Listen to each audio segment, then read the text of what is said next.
ਸਤਿ ਸ਼੍ਰੀ ਅਕਾਲ। ਸਵਾਗਤ ਹੈ ਜੀ ਦੇਸ਼ ਪ੍ਰਦੇਸ਼ ਦੇ ਵਿੱਚ।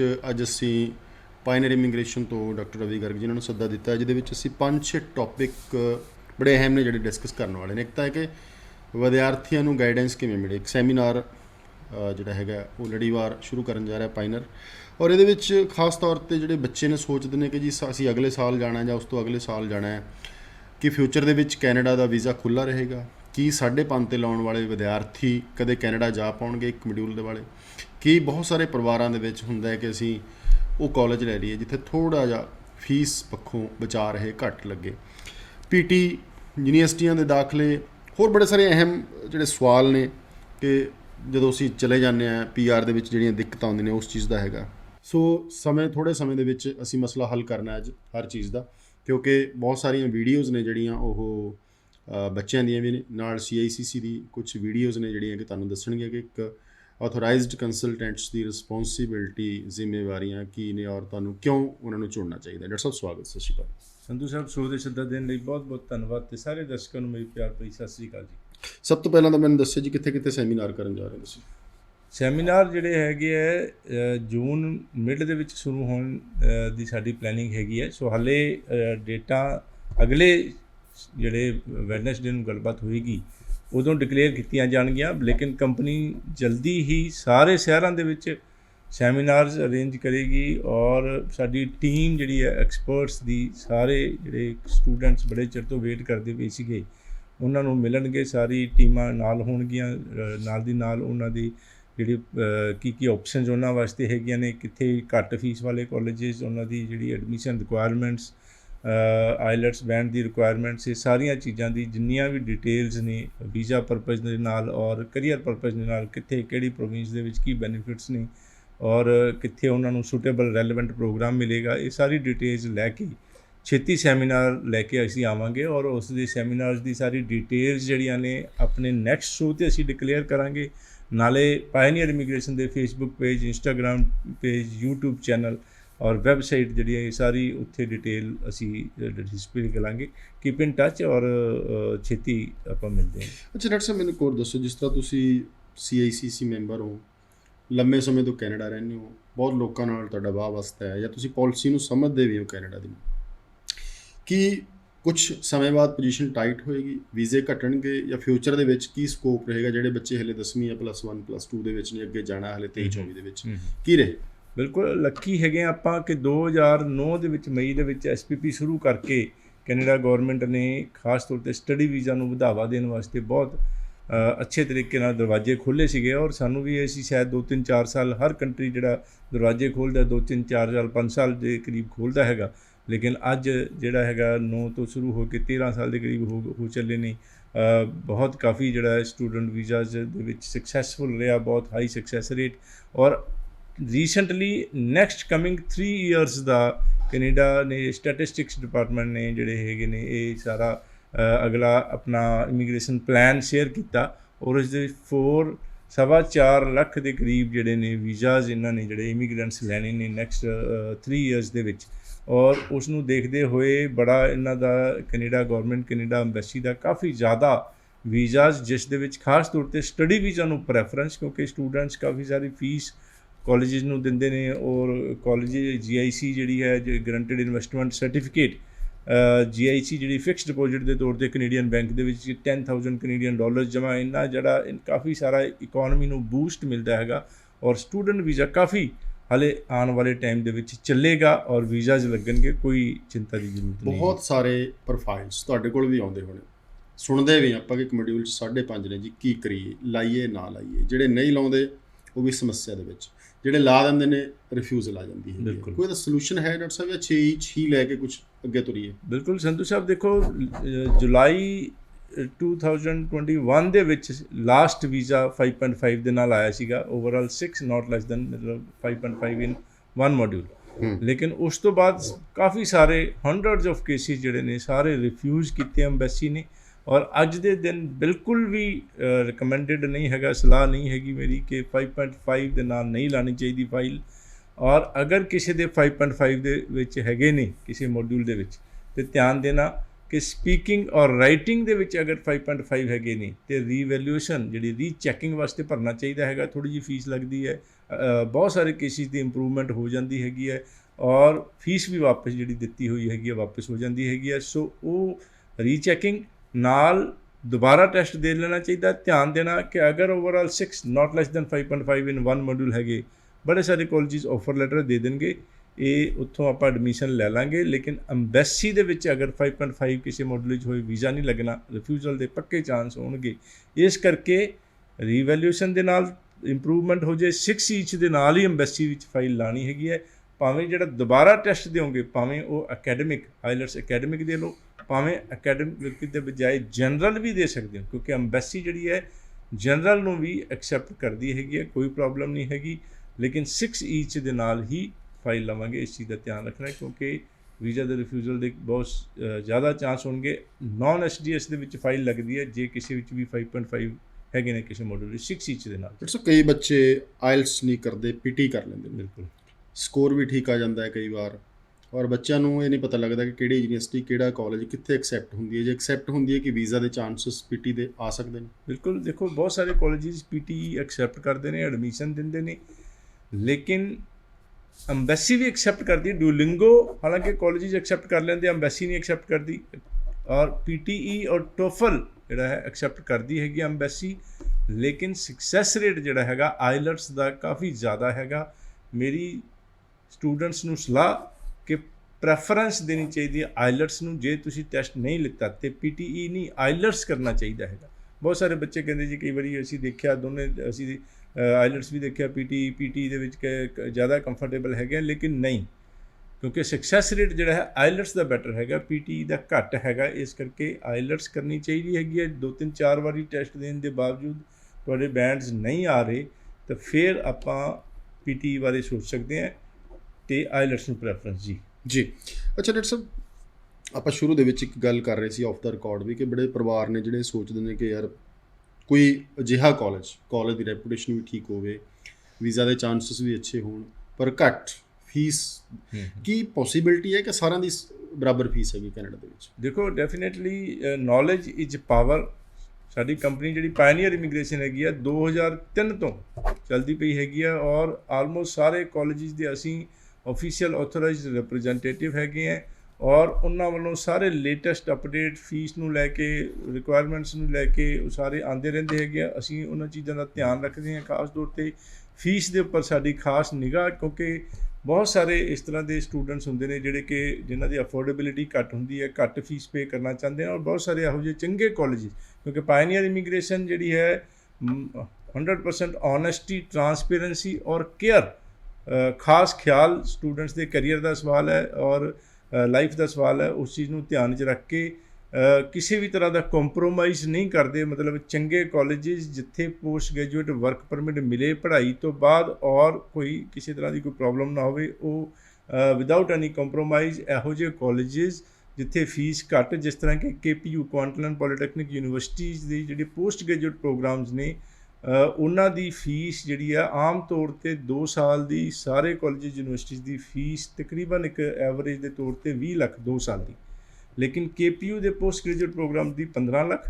ਇਸੇ ਤਰੀਕੇ ਨਾਲ ਲੈਂਪਟਨ ਦੇ ਪੋਸਟ ਗ੍ਰੈਜੂਏਟ ਪ੍ਰੋਗਰਾਮ ਜ਼ਿਆਦਾਤਰ 2 ਸਾਲ ਦੇ ਨੇ, 4th ਸਮੈਸਟਰ ਕੋਪ ਹੈਗਾ, ਔਰ ਜਿਸ ਦੀ ਫੀਸ ਵੀ ਨਹੀਂ ਦੇਣੀ। ਦਾ ਮਤਲਬ ਇਹ ਕਿ 2 ਸਾਲ ਦੀ ਫੀਸ 20 ਲੱਖ ਦੇ ਬਜਾਏ 15 ਲੱਖ। ਇਸੇ ਤਰ੍ਹਾਂ CBU Cape Breton university 4th semester co-op post graduate programs ਦਾ, ਔਰ ਉਸ ਦੀ ਫੀਸ ਨਹੀਂ ਦੇਣੀ, ਦਾ ਮਤਲਬ 20 ਲੱਖ ਦੇ ਬਜਾਏ 15 ਲੱਖ। ਇਸੇ ਤਰ੍ਹਾਂ NBCC New Brunswick community college post secondary programs ਦੀ ਵੀ ਫੀਸ ਜਿਹੜੀ ਹੈ 20 ਲੱਖ ਦੇ ਬਜਾਏ 15 lakh. CNC college of New Caledonia Prince George British Columbia ਦੇ ਵਿੱਚ, ਉਸ ਦੀ ਵੀ even post secondary post graduate ਸਾਰੇ ਪ੍ਰੋਗਰਾਮ ਦੀ ਫੀਸ ਜ਼ਿਆਦਾਤਰ 15 ਲੱਖ। ਸੋ ਇਹ ਸਾਰੇ ਇਹੋ ਜਿਹੇ ਪਬਲਿਕ ਗੌਰਮੈਂਟ ਵਧੀਆ ਕਾਲਜਿਸ ਜਿੱਥੇ ਪੋਸਟ ਗ੍ਰੈਜੂਏਟ ਵਰਕ ਪਰਮਿਟ ਵੀ ਮਿਲਣਾ ਹੈਗਾ ਪੜ੍ਹਾਈ ਤੋਂ ਬਾਅਦ, ਔਰ ਨੋ ਕੰਪਰੋਮਾਈਜ਼, ਔਰ ਫੀਸ ਕਾਫੀ ਘੱਟ। ਇਸੇ ਤਰੀਕੇ ਨਾਲ ਥੋੜ੍ਹੇ ਜਿਹੇ ਮੈਂ ਨਾਂ ਲਿੱਤੇ ਹੈਗੇ ਸਾਡੇ ਆਫਿਸਿਸ ਜਿੰਨੇ ਵੀ ਹੈਗੇ ਨੇ, ਚੰਡੀਗੜ੍ਹ, ਮੋਹਾਲੀ, ਲੁਧਿਆਣਾ, ਮੋਗਾ, ਫਿਰੋਜ਼ਪੁਰ, ਅੰਮ੍ਰਿਤਸਰ, ਜਲੰਧਰ, ਬਠਿੰਡਾ, ਬਰਨਾਲਾ।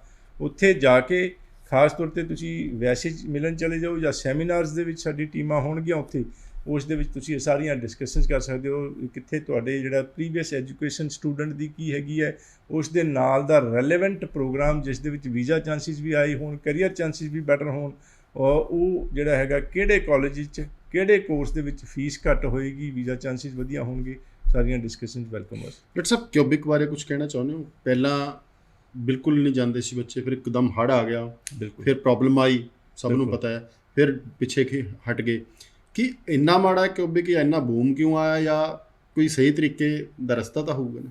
ਬਿਲਕੁਲ ਦੇਖੋ ਸੰਧੂ ਸਾਹਿਬ, ਕਿਊਬੈਕ ਦਾ ਬਹੁਤ ਵੱਡਾ ਮਸਲਾ ਪਿਛਲੇ ਟਾਈਮ ਤੋਂ ਚੱਲਦਾ ਰਿਹਾ, ਕਾਫੀ ਲੰਬੇ ਟਾਈਮ ਤੱਕ ਚੱਲਿਆ ਹੋਇਆ ਕਿ ਕਿਊਬੈਕ ਗਵਰਨਮੈਂਟ ਨੇ ਵੀ ਕਿਊਬੈਕ ਨੂੰ ਪ੍ਰਮੋਟ ਕਰਨ ਵਾਸਤੇ ਬੜੀ ਸਾਰੀ ਫੈਸਿਲਿਟੀਜ਼ ਦੇ ਦਿੱਤੀਆਂ। ਤਕਰੀਬਨ ਕੋਈ $840 ਦੀ ਇਸ ਤਰ੍ਹਾਂ ਦਾ ਸਕਾਲਰਸ਼ਿਪ ਸ਼ੁਰੂ ਕੀਤਾ ਸੀਗਾ ਕਿ ਅਗਰ ਉਹ ਆ ਕੇ ਕਿਊਬੈਕ ਵਿੱਚ ਪੜ੍ਹਦੇ ਨੇ ਔਰ ਇੰਗਲਿਸ਼ ਲੈਂਗੁਏਜ ਦੀ ਕਲਾਸਿਸ, ਫਰੈਂਚ ਲੈਂਗੁਏਜ ਦੀਆਂ ਕਲਾਸਿਸ ਸ਼ੁਰੂ ਕਰਦੇ ਨੇ, ਅਤੇ ਫਰੈਂਚ ਦੀ ਜਿਹੜੀ ਹੈ ਫੀਸ ਵੀ ਨਹੀਂ ਲਿੱਤੀ ਜਾਏਗੀ, ਔਰ ਤਾਂ ਕਿ ਉਹਨਾਂ ਨੂੰ ਕੰਮ ਨਾ ਕਰਨਾ ਪਏ, ਉਸ ਦੇ ਬਦਲੇ ਵਿੱਚ ਫਰੈਂਚ ਦੀਆਂ ਕਲਾਸਿਸ ਲਾਉਣ, ਔਰ ਉਹਨਾਂ ਨੂੰ $840 ਦੇ ਕਰੀਬ ਦੇ ਬੈਨੀਫਿਟਸ ਦਿੱਤੇ ਜਾ ਰਹੇ ਸੀਗੇ। PR ਵੀ ਸੌਖੀ ਸੀ ਕਿਊਬੈਕ ਦੇ ਵਿੱਚ ਪੜ੍ਹ ਕੇ, ਕਾਫੀ ਸਾਰੇ ਬੈਨੀਫਿਟਸ ਕਰਕੇ ਬੜੇ ਸਾਰੇ ਸਟੂਡੈਂਟਸ ਅਟਰੈਕਟ ਹੋਏ। ਔਰ ਜਿਸ ਤਰ੍ਹਾਂ ਸੰਧੂ ਸਾਹਿਬ ਤੁਸੀਂ ਜ਼ਿਕਰ ਕੀਤਾ ਕਿ ਹੜ੍ਹ ਦੀ ਤਰ੍ਹਾਂ ਕਿਊਬੈਕ ਦੇ ਵਿੱਚ ਬਹੁਤ ਸਾਰੇ ਲੋਕ ਜਾਣ ਲੱਗ ਗਏ।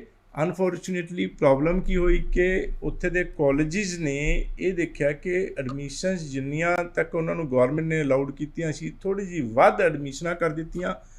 ਉਸ ਚੀਜ਼ ਨੂੰ ਲੈ ਕੇ ਔਰ ਕੁਝ ਉਹਨਾਂ ਦੇ ਅਕਾਊਂਟਿੰਗ ਮੈਟਰਸ ਨੂੰ ਲੈ ਕੇ, ਜਿਸ ਤਰ੍ਹਾਂ ਕਿ ਕਿਊਬੈਕ ਗੌਰਮੈਂਟ ਚਾਹੁੰਦੀ ਸੀਗੀ ਕਿ ਇੱਕ ਸਮੈਸਟਰ ਦੀ ਫੀਸ ਲਿੱਤੀ ਜਾਵੇ, ਲੇਕਿਨ SDS ਦੇ ਅੰਡਰ ਕੈਨੇਡਾ ਐਮਬੈਸੀ ਜਿਹੜੀ ਹੈਗੀ ਆ ਉਹ ਕਹਿੰਦੀ ਸੀਗੀ, ਉਹਦੇ 'ਚ ਰੂਲ ਦੇ ਮੁਤਾਬਕ 2 ਸਮੈਸਟਰ ਜਾਂ 1 ਸਾਲ ਦੀ ਫੀਸ ਜ਼ਰੂਰੀ ਸੀਗੀ, ਅਤੇ ਕਾਲਜਿਸ ਨੇ 1 ਸਾਲ ਦੀ ਫੀਸ ਲੈ ਲਈ। ਸੋ ਉਹਨਾਂ ਗੱਲਾਂ ਨੂੰ ਲੈ ਕੇ ਉਹਨਾਂ ਦੇ CAQ ਪਹਿਲਾਂ ਬੈਨ ਕਰ ਦਿੱਤੇ। ਉਹਨਾਂ ਨੇ ਕੋਰਟ ਦੇ ਵਿੱਚ ਕਾਲਜਿਸ ਨੇ 10 ਕਾਲਜਿਸ ਨੇ ਬੈਨ ਦੀ ਜਿਹੜੀ ਹੈ ਉਸ ਦੇ ਅਗੇਂਸਟ ਰਿਕੁਐਸਟ ਕੀਤੀ, ਉਹ ਬੈਨ ਜਿਹੜਾ ਖਤਮ ਹੋ ਗਿਆ। ਉਸ ਤੋਂ ਬਾਅਦ ਕਿਊਬੈਕ ਮਿਨਿਸਟਰੀ ਨੇ IRCC ਨਾਲ ਗੱਲਬਾਤ ਕੀਤੀ। IRCC ਨੇ ਉਹਨਾਂ ਨੂੰ ਜਿਹੜਾ ਰਿਜ਼ਲਟਸ 1.5 ਸਾਲ ਬੱਚਿਆਂ ਦੇ ਰਿਜ਼ਲਟ ਨਹੀਂ ਦਿੱਤੇ, ਬਾਅਦ ਦੇ ਵਿੱਚ ਜ਼ਿਆਦਾਤਰ ਰਿਫਿਊਜ਼ਲਾਂ ਦਿੱਤੀਆਂ, 90% ਰਿਫਿਊਜ਼ਲਸ, ਔਰ ਬਾਅਦ ਦੇ ਵਿੱਚ ਰਿਫੰਡ ਅਸੀਂ ਪਾਏ ਕਾਲਜਿਸ ਦੇ ਵਿੱਚ, ਅਤੇ 10 ਕਾਲਜਿਸ ਦੀ ਜ਼ਿਆਦਾ ਮੇਨ ਪ੍ਰੋਬਲਮ ਸੀ ਇਹ, ਔਰ ਉਹਨਾਂ 10 ਦੇ ਵਿੱਚੋਂ 3 ਕਾਲਜਿਸ ਨੇ ਬੈਂਕਰਪਸੀ ਫਾਈਲ ਕਰ ਦਿੱਤੀ, ਕਿਉਂਕਿ ਇਹ ਸਾਰੇ ਮਸਲੇ ਕਰਕੇ ਕੋਰੋਨਾ ਦੇ ਵਿੱਚ 2-2.5 ਸਾਲ ਦੇ ਵਿੱਚ ਬੱਚੇ ਉੱਥੇ ਪੜ੍ਹਨ ਨਹੀਂ ਜਾ ਪਾਏ। ਲੰਬੀ ਪ੍ਰੋਸੈਸਿੰਗ ਟਾਈਮ ਉਹਨਾਂ ਨੇ ਫਾਈਲਾਂ ਐਮਬੈਸੀ ਨੇ ਰੋਕ ਲਿੱਤੀਆਂ, ਬਾਅਦ ਦੇ ਵਿੱਚ ਜ਼ਿਆਦਾਤਰ ਰਿਫਿਊਜ਼ਲਾਂ ਕਰ ਦਿੱਤੀਆਂ, ਅਤੇ 3 ਕਾਲਜਿਸ ਨੇ ਬੈਂਕਰਪਸੀ ਵੀ ਫਾਈਲ ਕਰ ਦਿੱਤੀ। ਇਹ ਸਿਰਫ ਕੈਨੇਡਾ ਦੀ ਹਿਸਟਰੀ ਦੇ ਵਿੱਚ ਸਾਡਾ ਜਿਹੜਾ ਹੈ 20 ਸਾਲ ਮੈਨੂੰ ਇਸ ਫੀਲਡ ਵਿੱਚ ਹੋ ਗਏ ਨੇ। ਇਸ ਦੇ ਇਲਾਵਾ ਪਹਿਲਾਂ ਵਾਲੇ ਵੀ ਜਿਹੜੇ ਸਾਡਾ ਅਸੀਂ ਹਿਸਟਰੀ 'ਚ ਗਏ ਹੈਗੇ ਆ, ਅਤੇ ਉਹ ਇਹੋ ਜਿਹਾ ਕਦੇ ਨਹੀਂ ਹੋਇਆ। ਲੇਕਿਨ ਪਹਿਲੀ ਵਾਰ ਜਿਹੜੇ 3 ਕਾਲਜਿਸ ਨੇ ਜਿਹੜੀ ਬੈਂਕਰਪਸੀ ਫਾਈਲ ਕੀਤੀ, ਉਹਨਾਂ ਬੱਚਿਆਂ ਦੇ ਜਿਨ੍ਹਾਂ ਦੇ ਰਿਫਿਊਜ਼ਲਸ ਹੋਈਆਂ ਸੀ, ਉਹਨਾਂ ਦੇ ਰਿਫੰਡਸ ਵੀ ਰੁਕੇ ਹੋਏ ਨੇ, ਨਹੀਂ ਆਏ। ਅਤੇ ਇਹ ਪ੍ਰੋਬਲਮ ਹਾਲੇ ਵੀ ਜਿਹੜੀ ਮੈਂ ਪਰਸਨਲੀ ਦੇਖਦਾ ਹੈਗਾ, ਕਿਊਬੈਕ ਦਾ ਸਕਸੈਸ ਰੇਟ ਕੰਪੈਰੇਟਿਵਲੀ ਕਾਫੀ ਘੱਟ ਹੈਗਾ। ਬੈਟਰ ਟੂ ਅਵੋਇਡ, ਹਾਲੇ ਮਾਹੌਲ ਠੀਕ ਨਹੀਂ ਲੱਗਦਾ ਪਿਆ, ਔਰ ਅਸੀਂ ਡੈਫੀਨੇਟਲੀ ਜਿੱਥੇ ਕੋਈ ਪ੍ਰੋਬਲਮ ਹੋਏ ਤਾਂ ਉਸ ਨੂੰ ਅਵੋਇਡ ਕਰਨ ਦੀ ਕੋਸ਼ਿਸ਼ ਕਰਨੀ ਚਾਹੀਦੀ ਹੈ ਜੀ। ਕੁਛ ਅਸੀਂ ਵਾਅਦਾ ਕੀਤਾ ਸੀ ਤੁਹਾਡੇ ਨਾਲ ਕਿ ਵੀਡੀਓਜ਼ ਦਿਖਾਵਾਂਗੇ ਤੁਹਾਨੂੰ ਬੱਚਿਆਂ ਦੀ, ਔਰ CICC ਦੀ ਜਿਹੜੀ ਵੀਡੀਓ ਰਿਕਮੈਂਡਡ ਵੀਡੀਓ ਵੀ ਦਿਖਾਵਾਂਗੇ। ਔਰ ਉਸ ਤੋਂ ਬਾਅਦ 2 ਇੰਪੋਰਟੈਂਟ ਸਵਾਲ ਕਿ 1 ਸਾਲ ਦਾ ਕੋਰਸ +2 ਜਾਂ ਪੋਸਟ ਗ੍ਰੈਜੂਏਟ ਲੈਵਲ 'ਤੇ ਲੈ ਕੇ ਜਾਣਾ ਸਹੀ ਹੈ ਜਾਂ ਗਲਤ ਹੈ। ਇਸ ਤੋਂ ਇਲਾਵਾ ਵੱਡਾ ਸ਼ਹਿਰ ਅਤੇ ਛੋਟਾ ਸ਼ਹਿਰ ਕੀ ਫ਼ਰਕ ਹੈ ਪੜ੍ਹਾਈ ਦਾ, PR ਦਾ ਅਤੇ ਕੰਮ ਦਾ, ਇਹਨਾਂ ਵੀਡੀਓਜ਼ ਤੋਂ ਬਾਅਦ।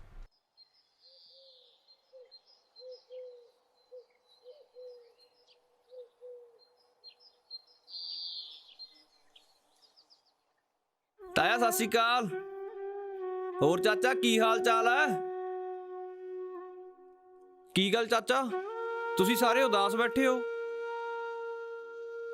ਕੀ ਦੱਸਾਂ, ਤਜਿੰਦਰ ਦਾ ਏਜੰਟ ਪੈਸੇ ਲੈ ਕੇ ਭੱਜ ਗਿਆ। ਪਰ ਤਜਿੰਦਰ ਤਾਂ ਪੜ੍ਹਿਆ ਲਿਖਿਆ ਮੁੰਡਾ, ਉਹ ਤੋਂ ਇਹ ਗਲਤੀ ਕਿੱਦਾਂ ਹੋ ਗਈ? ਸਾਨੂੰ ਕੀ ਪਤਾ ਪੁੱਤ, ਸਾਨੂੰ ਤਾਂ ਕੁਝ ਸਮਝ ਨਹੀਂ ਆ ਰਿਹਾ। ਉਹ ਵੀ ਤਾਂ ਕੱਲ ਦਾ ਕਿਸੇ ਨਾਲ ਗੱਲ ਨਹੀਂ ਕਰ ਰਿਹਾ। ਤੂੰ ਤਜਿੰਦਰ ਨਾਲ ਇੱਕ ਵਾਰੀ ਗੱਲ ਤਾਂ ਕਰਕੇ ਦੇਖ। ਕੋਈ ਨਾ ਚਾਚਾ, ਮੈਂ ਕਰਦਾ ਗੱਲ ਤਜਿੰਦਰ ਨਾਲ। ਠੀਕ ਹੈ ਪੁੱਤ। ਯਾਰ ਤੂੰ ਤੇ ਪੜ੍ਹਿਆ ਲਿਖਿਆ ਸੀ, ਤੂੰ ਕਿੱਦਾਂ ਫਸ ਗਿਆ? ਭਾਈ ਇੱਥੇ ਪੜ੍ਹੇ ਲਿਖੇ ਬੰਦੇ ਵੀ ਫਰਾਡ ਏਜੰਟਾਂ ਦੇ ਚੱਕਰਾਂ 'ਚ ਫਸ ਰਹੇ ਆ। ਮੈਨੂੰ ਕਹਿੰਦਾ ਸੀ ਤੇਰਾ ਵਰਕ ਪਰਮਿਟ ਆ ਗਿਆ, ਪੈਸੇ ਜਮ੍ਹਾਂ ਕਰਾ ਦਿਓ। ਸਭ ਝੂਠ, ਫੇਕ ਵੀਜ਼ਾ ਸੀ ਬਾਈ। ਬਾਪੂ ਨੇ ਪੈਲੀ ਵੇਚ ਕੇ ਪੈਸੇ ਦਿੱਤੇ ਸੀ ਤੇ ਮਾਤਾ ਨੇ ਮਾਂ ਨੇ ਇੰਨੀਆਂ ਆਸਾਂ ਰੱਖੀਆਂ ਕਿ ਮੇਰਾ ਪੁੱਤ ਬਾਹਰ ਜਾਊਗਾ, ਪਰ ਏਦਾਂ ਕੁਝ ਹੋ ਨਾ ਸਕਿਆ ਬਈ। ਯਾਰ ਤੈਨੂੰ ਇੱਕ ਗੱਲ ਪੁੱਛਾਂ, ਤੈਨੂੰ CICC ਦੇ ਐਪ ਬਾਰੇ ਨਹੀਂ ਸੀ ਪਤਾ? ਇਹ ਕਿਹੜੀ ਐਪ ਆ ਬਈ? ਬਾਈ CICC ਦਾ ਮਤਲਬ ਦਾ college of immigration and citizenship consultants. ਇਸ ਐਪ ਦੀ ਮਦਦ ਨਾਲ ਤੁਸੀਂ ਆਪਣਾ ਰੈਗੂਲੇਟਡ ਕੈਨੇਡੀਅਨ ਇਮੀਗ੍ਰੇਸ਼ਨ ਕੰਸਲਟੈਂਟਸ ਵੀ ਲੱਭ ਸਕਦੇ ਹੋ। ਇਸ ਦਾ ਮਤਲਬ RCIC ਤੇ RCIC ਨੂੰ ਕੈਨੇਡਾ ਇਮੀਗ੍ਰੇਸ਼ਨ ਵੱਲੋਂ ਲਾਇਸੈਂਸ ਦਿੱਤਾ ਗਿਆ, ਜਿਹੜਾ ਕਿ ਤੁਹਾਡੀ ਕੈਨੇਡੀਅਨ ਇਮੀਗ੍ਰੇਸ਼ਨ ਨੂੰ ਪੂਰੀ ਇਮਾਨਦਾਰੀ ਨਾਲ ਨਿਭਾਵੇਗਾ। ਤੁਸੀਂ ਇਸ ਐਪ ਨੂੰ ਡਾਊਨਲੋਡ ਵੀ ਕਰ ਸਕਦੇ ਹੋ ਐਪ ਸਟੋਰ ਤੇ ਗੂਗਲ ਪਲੇ ਸਟੋਰ ਤੇ, ਜਿਸ ਨਾਲ ਤੁਹਾਨੂੰ ਕੈਨੇਡਾ ਇਮੀਗ੍ਰੇਸ਼ਨ ਦੀਆਂ ਸਾਰੀਆਂ ਨਵੀਆਂ ਜਾਣਕਾਰੀਆਂ ਵੀ ਮਿਲ ਜਾਣਗੀਆਂ ਤੇ ਤੁਸੀਂ ਆਪ ਤੇ ਆਪਣਿਆਂ ਨੂੰ ਠੱਗਬਾਜ਼ੀ ਤੋਂ ਬਚਾ ਸਕਦੇ ਹੋ। ਲੈ ਬਈ, ਜੇ ਇਸ ਐਪ ਬਾਰੇ ਮੈਨੂੰ ਪਹਿਲਾਂ ਹੀ ਪਤਾ ਹੁੰਦਾ, ਮੇਰੇ ਪੈਸਾ ਤੇ ਟਾਈਮ ਦੋਨੋਂ ਬਚ ਜਾਂਦੇ। ਹੁਣ ਤੇ ਮੈਂ ਇਹੀ ਕਹੂੰਗਾ CICC ਐਪ ਹੀ ਡਾਊਨਲੋਡ ਕੀਤੀ ਜਾਵੇ।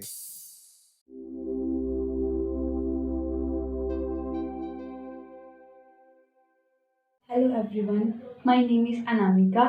I completed my 12th in 2021 and scored 7 band in IELTS. Recently, I got my visa for Canada for Humber College.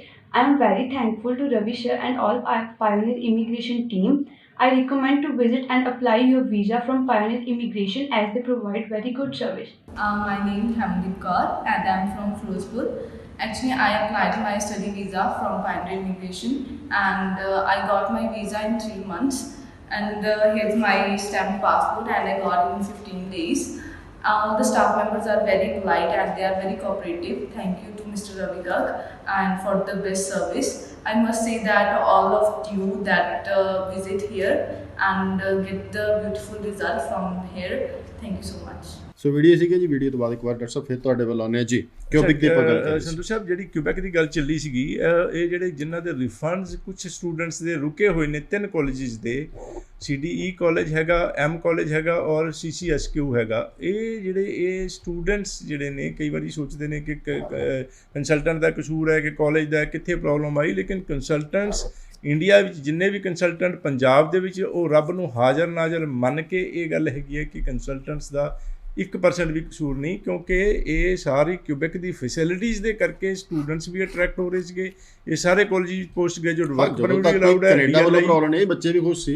ਬਿਲਕੁਲ, ਹੁਣ ਏਜੰਟ ਵੱਲੋਂ ਜਾਂ ਕੰਸਲਟੈਂਟ ਦੀ ਤਾਂ ਕੋਈ ਪ੍ਰੋਬਲਮ ਨਹੀਂ ਕ੍ਰੀਏਟ ਕੀਤੀ। ਬਿਲਕੁਲ, ਔਰ ਨਾ ਹੀ ਕੰਸਲਟੈਂਟ ਨੇ ਪੈਸੇ ਲਏ। ਅਕਾਊਂਟ ਦੇ ਵਿੱਚੋਂ ਸਟੂਡੈਂਟਸ ਨੇ ਆਪਣੇ ਅਕਾਊਂਟ 'ਚ ਸਿੱਧੇ ਕਾਲਜ ਦੇ ਅਕਾਊਂਟ ਵਿੱਚ ਟ੍ਰਾਂਸਫਰ ਕੀਤੇ ਔਰ ਉੱਥੇ ਦੀ ਫੈਡਰਲ ਕੋਰਟ ਆਫ ਜਿਹੜੀ ਹੈ ਉੱਥੇ ਉਹਦੇ ਜਿਹੜੀ ਕਿਊਬੈਕ ਦੇ ਵਿੱਚ ਇਹ ਮਾਮਲਾ ਜਿਹੜਾ ਬੈਂਕਰਪਸੀ ਉਹਨਾਂ ਨੇ ਫਾਈਲ ਕੀਤੀ। ਸਾਰਾ ਕੁਝ ਵੈਬਸਾਈਟ 'ਤੇ ਅਵੇਲੇਬਲ ਹੈਗਾ ਔਰ ਇਸ ਦੇ ਵਿੱਚ ਕਾਲਜਿਸ ਦੇ ਦਾ ਫਾਲਟ ਹੈਗਾ, ਜਿਸ ਤਰ੍ਹਾਂ ਕਿ ਬੈਂਕਰਪਸੀ ਦੇ ਕਾਰਨ ਕਰਕੇ ਕੰਸਲਟੈਂਟਸ ਦਾ ਬਿਲਕੁਲ ਕਸੂਰ ਨਹੀਂ ਹੈਗਾ ਔਰ ਇਸ ਨੂੰ ਆਪਸ ਦੇ ਵਿੱਚ ਮਿਊਚੁਅਲ ਅੰਡਰਸਟੈਂਡਿੰਗ ਦੇ ਨਾਲ ਧਿਆਨ ਨਾਲ ਗੱਲਬਾਤ। 1 ਮਿੰਟ ਦਾ ਸਮਾਂ ਡਾਕਟਰ ਸਾਹਿਬ, ਸਿਰਫ 1 ਮਿੰਟ ਦਾ ਬਚਿਆ ਸਾਡੇ ਕੋਲ। 1 ਸਾਲ ਦਾ ਕੋਰਸ, ਚਾਹੇ ਉਹ ਅੰਡਰ ਗ੍ਰੈਜੂਏਟ ਹੈ ਜਾਂ ਪੋਸਟ ਗ੍ਰੈਜੂਏਟ ਲੈਵਲ ਹੈਗਾ, ਕੀ ਸਹੀ ਹੈ ਜਾਂ ਗਲਤ ਹੈ? ਬਿਲਕੁਲ 1 ਸਾਲ ਦਾ ਕੋਈ ਪ੍ਰੋਬਲਮ ਨਹੀਂ ਹੈ। 1 ਸਾਲ ਦਾ ਕੋਰਸ ਲੈ ਕੇ ਸਟੂਡੈਂਟਸ ਜਾ ਸਕਦੇ ਨੇ।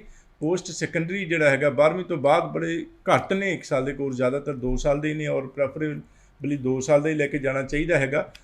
ਲੇਕਿਨ ਗ੍ਰੈਜੂਏਸ਼ਨ ਤੋਂ ਬਾਅਦ 70-80% ਪ੍ਰੋਗਰਾਮਸ ਹੈ ਹੀ 1 ਸਾਲ ਦੇ ਨੇ ਅਵੇਲੇਬਲ ਕਾਲਜਿਸ ਦੇ ਵਿੱਚ ਔਰ ਉਹ ਲੈ ਕੇ ਜਾ ਸਕਦੇ ਨੇ ਸਟੂਡੈਂਟਸ, ਕੋਈ ਪ੍ਰੋਬਲਮ ਨਹੀਂ। 1 ਸਾਲ ਦਾ ਲੈ ਲਓ ਜਾਂ 2 ਸਾਲ ਦਾ ਲੈ ਲਓ, ਲੇਕਿਨ ਇਹ ਧਿਆਨ ਰੱਖਣਾ ਹੈ ਕਿ ਜੇ ਆਪਾਂ 1 ਸਾਲ ਦਾ ਕੋਰਸ ਲੈ ਕੇ ਜਾਂਦੇ ਹਾਂ ਅਤੇ ਉੱਥੇ ਜਾ ਕੇ 1 ਸਾਲ ਦਾ ਕੋਰਸ ਹੋਰ ਲੈ ਲੈਣਾ ਹੈ, ਤਾਂ ਕਿ 1+1 ਦਾ ਮਤਲਬ 1 ਸਾਲ ਦਾ ਕੋਰਸ ਲੈ ਕੇ ਗਏ, 1 ਸਾਲ ਦਾ ਹੋਰ 3 ਸਾਲ ਦਾ ਵਰਕ ਪਰਮਿਟ ਫਿਰ ਮਿਲੇਗਾ। ਜੇ 1 ਸਾਲ ਦੇ ਕੋਰਸ ਤੋਂ ਬਾਅਦ ਵਰਕ ਪਰਮਿਟ ਲੈ ਲਿਆ ਤਾਂ ਉਹ 1 ਸਾਲ ਦਾ ਮਿਲੇਗਾ, ਜਿਸ ਦੇ ਵਿੱਚ PR ਦੀ ਦਿੱਕਤ ਹੋ ਵੀ ਸਕਦੀ ਹੈ, ਨਹੀਂ ਵੀ ਹੋ ਸਕਦੀ, ਲੇਕਿਨ ਅਵੋਇਡ ਕਰਨਾ ਹੈਗਾ। ਕਿਉਂਕਿ ਇੱਕ ਧਿਆਨ ਦੇਣਾ ਹੈ ਕਿ ਵਰਕ ਪਰਮਿਟ ਲਾਈਫ ਦੇ ਵਿੱਚ 1 ਵਾਰੀ ਹੀ ਮਿਲਦਾ, ਦੁਬਾਰਾ ਚਾਂਸ ਨਹੀਂ ਮਿਲਦਾ ਕਿ 1 ਸਾਲ ਤੋਂ ਬਾਅਦ ਵਰਕ ਪਰਮਿਟ ਲੈ ਲਿਆ, PR ਦੀ ਦਿੱਕਤ ਆਈ, ਫਿਰ ਸਟੂਡੈਂਟ ਕਹੇ ਜੀ ਮੈਂ ਹੋਰ ਪੜ੍ਹ ਲੈਣਾ, 2 ਸਾਲ ਦਾ ਕੋਰਸ ਲੈ ਲੈਣਾ, ਵਰਕ ਪਰਮਿਟ ਹੋਰ ਲੈ ਲੈਣਾ, ਨਹੀਂ। So take care of this. Thank you doctor ਸਾਹਿਬ, ਸਟੂਡੀਓ ਦੇ ਵਿੱਚ ਤੁਸੀਂ ਆਏ, ਬਹੁਤ ਸਾਰੀਆਂ ਅਹਿਮ ਗੱਲਾਂ ਸਾਡੇ ਦਰਸ਼ਕਾਂ ਨਾਲ ਸਾਂਝੀਆਂ ਕੀਤੀਆਂ ਔਰ ਉਮੀਦ ਕਰਾਂਗੇ ਅੱਜ ਸ਼ੋਅ 5.5 ਬੈਂਡ ਵਾਲੇ, ਰਿਫਿਊਜ਼ਲ ਵਾਲੇ, ਘੱਟ ਪੈਸਿਆਂ ਦੇ ਵਿੱਚ ਜਾਣ ਵਾਲੇ, ਸ਼ਾਰਟ ਟਰਮ ਜਿਹੜੇ 1 ਸਾਲ ਦਾ ਕੋਰਸ ਹੈ, ਉਹਨਾਂ ਨੂੰ ਜੋ ਐਡਵਾਈਸ ਦਿੱਤੀ ਡਾਕਟਰ ਸਾਹਿਬ ਨੇ ਤੁਹਾਡੇ ਲਈ ਲਾਹੇਵੰਦ ਹੋਊਗੀ। ਸ਼ੋਅ ਇੱਥੇ ਖਤਮ ਕਰਾਂਗੇ। ਧੰਨਵਾਦ, ਸਤਿ ਸ਼੍ਰੀ ਅਕਾਲ।